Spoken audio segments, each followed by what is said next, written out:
Шоғарха асқыстаға олғанлары пазашитер спорттың аймақ көрімлерінен айғасшалар. Алда греко-рим күрөзі, ник атлетика, футбол, паза-хоккей теліпше. Школа хринде ұлық немес стадион бар. Харчап соқтар тұрорынан читеранды хоккей ойнажан айғыны поскоңнынан темнеп бастапсылар. По тоқс асқынақ немес қорады керексіпше. Ал шөбі үрті жүржан машинаны текей берген тоқсылардан ар сұрақ тұрбейінже. Прайнемені олар постары ичелер. Бастағызын соғыны тортыпаларға керек. Анның пұстың үсті чылбыран еділер. По тоқсқа трактористі шалиерға келезер. Соқтыр ұзы бірі 2 неделіге может, или 1 неделі жарымға может, заливать пулзыз.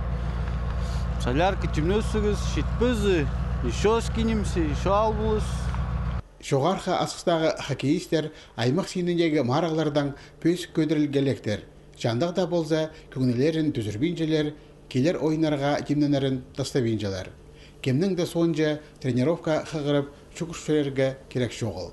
Приончегізі точно бар, иінема. Прайнемілер алы болғыз, шайғыз ник, каток заливать полыз, аның соревнованияларға шүріз. Мұның алындағы тұстарда читерге асқы су тозып шайларын сағырға келіссен. Хоккей анда ойнажаңлар. Сонан орындағы школаның үгірінжелеріне темнелген айғыда шылжаңлар. Білістік читерге анда орын асқанақ. Пүл шөптезіп, ақшы шепсқанар, пос көзінен айғы темне паларға шаратқанар.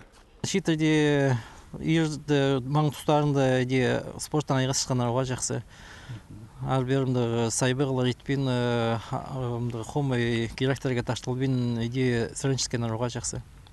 Шоғарха асықтағы хоккеистер бұл сезон қайды да оңнық болар, шер соғычылары олардың жеңістерінің амда істерлертіп зентр сылдылар.